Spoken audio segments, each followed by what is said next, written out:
यह कहानी एक ऐसे कबाड़ी वाले के बारे में है जो गांव गांव घूमकर कबाड़ी का सामान लिया करता था। और एक दिन उसके साथ होता है एक ऐसा हादसा जिसके बारे में आज आपको इस कहानी में पता चलेगा। तो चलिए कहानी स्टार्ट करते हैं। नाम था उसका हरिया और उम्र होगी यही कुछ 28 से 30 साल। बात भी लगभग आज से 35 से 40 साल पुरानी होगी। हरिया कबाड़ी का काम करता था और उसके परिवार में वो, उसकी बीवी लता और उसके 2 बच्चे थे। दुकान तो उसकी झोला ही थी, मतलब दुकान नहीं थी उसकी, केवल एक साइकिल थी जिस पर वह कबाड़ी का सामान लादे रहता था। वो तो केवल इस गांव से उस गांव जाकर पुराना सामान खरीदता था और उस सामान को शहर जाकर बेच देता था, जिससे उसे कुछ पैसे मिल जाते थे और उसकी आजीविका चलती थी। वो समय ऐसा था कि जब न तो बिजली की व्यवस्था थी और न ही पक्के रास्तों की। इंसानों के द्वारा बनाई गई पगडंडियों से ही लोग आया जाया करते थे। हरिया भी उन्हीं रास्तों का इस्तेमाल करता था एक जगह से दूसरी जगह जाने में। ऐसे ही एक दिन की बात है जब सुबह सुबह ही हरिया दूसरे गांव में भंगार का सामान लेने के लिए निकल गया था। आज उसका दिन अच्छा था और उसको बहुत सारा कबाड़ी का सामान भी मिला था। तो उसने सोचा कि चलो 1-2 गांव और घूम आए तो थोड़ा और सामान मिल जाएगा। यही सब सोचकर वो दूसरे गांव भी चला गया। उसको वहां भी खूब सारा कबाड़े का सामान मिला और ऐसे करते करते उसे शाम हो गई थी। अब वो सोचने लगा कि अरे, आज तो समय का पता ही नहीं चला। मुझे घर पहुंचने में पक्का देर रात होने वाली है। अगर आज मैं यहां रुक जाता हूं तो घर पर सब मेरी चिंता करेंगे, इसलिए मुझे जल्द से जल्द निकल जाना चाहिए। और यह सब सोचकर वो अपने घर की ओर निकल गया। वैसे वो अपने गांव से काफी दूर आ गया था और तकरीबन 3 से 4 घंटे उसके लगने वाले थे अपने गांव तक पहुंचने में। हे भगवान, आज काम के चक्कर में बहुत लेट हो गया हूं।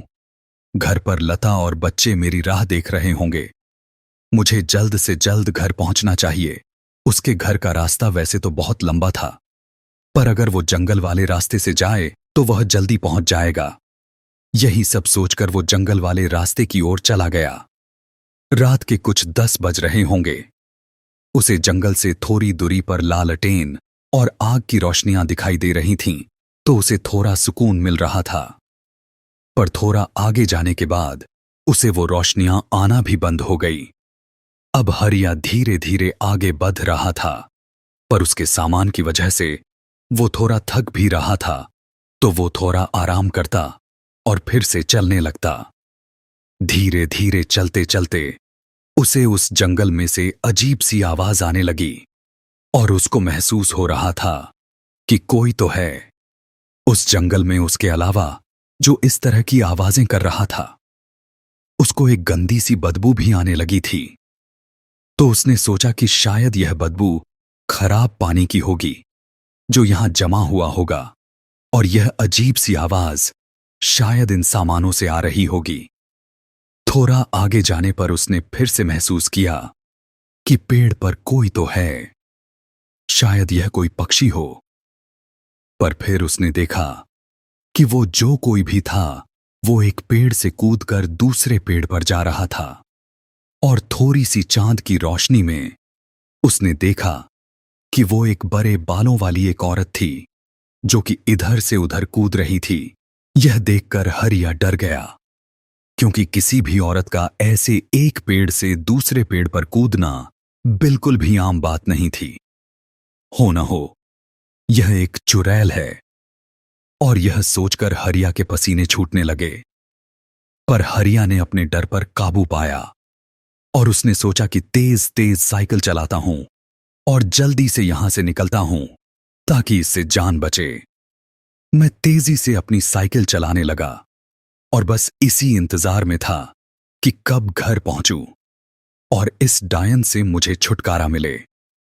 अब मुझे वो डायन दिखाई नहीं दे रही थी और न ही किसी पेड़ के हिलने की आवाज आ रही थी। मुझे लगा कि शायद वो सब मेरा भ्रम होगा और मैं काफी थक गया हूं, तो मुझे ऐसा खाली एहसास हुआ होगा। अब मुझे थोड़ा आराम हुआ पर मैंने एक बात पर गौर किया कि मेरी साइकिल पर जो पीछे भार लदा था वो काफी भारी हो गया था। अजीब बात थी कि ऐसा कैसे हो सकता था। मतलब शायद मैं थक गया हूं तो मुझे ऐसा लग रहा होगा। तो मैंने थोड़ा रुक गया और मैंने आराम करने का सोचा।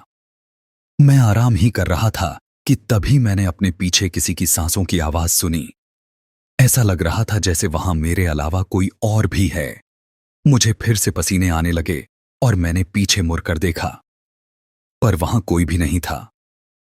मैंने सोचा, मैं काफी थक गया हूं, मुझे टॉयलेट करके निकलना चाहिए। मुझे पेशाब आ रही थी और मैं पेशाब करने के लिए पास ही की झाड़ी तक गया। और जब मैंने अपना काम खत्म किया तो जब मैं अपनी साइकिल तक जाने लगा तो मैंने देखा कि एक सफेद बालों वाली यह वही चुड़ैल थी जो कुछ देर पहले पेड़ पर कूद रही थी। उससे देखकर मेरी जीभ गले में ही अटक गई। वो चुड़ैल काफी भयानक थी और उसका चेहरा बहुत ही बदसूरत और काला था। उसकी एक लंबी नाक थी और उसने काले रंग की शाल ओढ़ रखी थी। वो मेरी ओर देखकर हंस रही थी और अपनी जीभ मेरी तरफ करके मुझे उसके पास बुला रही थी। यह देखकर मैं समझ गया कि यह एक मांस नोचनी चुड़ैल है और आज ये मेरा भक्षण करेगी। उसने उसके हाथ में एक बड़े गनरासे को देखा और वो चुड़ैल उस गनरासे को हवा में हिलाती हुई उसके पास आने लगी। बस अब जितनी जान से हो सके मुझे भागना होगा, वरना ये चुड़ैल मुझे जिंदा खा जाएगी। और यह सोचकर हरिया तेजी से अपने गांव की ओर भागा और वो चुड़ैल भी उसके पीछे तेजी से भागने लगी। वो चुड़ैल उसके पीछे भागते वक्त बड़ी ही भयानक और विकराल रूपी लग रही थी। पर हरिया भी जोर जोर से हनुमान जी का नाम लेते हुए भाग रहा था और बस गांव तक आ ही गया था। तभी चुड़ैल ने एक जोर की चीख निकाली और कहा, रुक, मुझे बहुत भूख लगी है।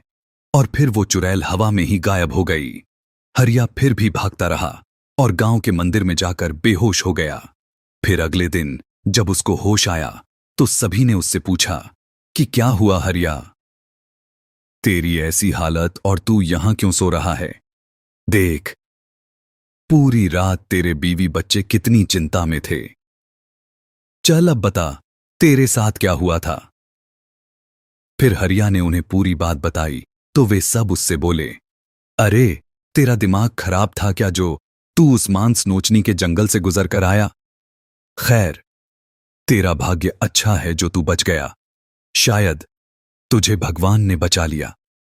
फिर हरिया उठा और उसने भगवान को धन्यवाद किया और अपनी बीवी से मिलकर वो कुछ गांव वालों के साथ उस जंगल में उस जगह चला गया जहां पर उसकी कबारी का सामान लादने वाली साइकिल थी।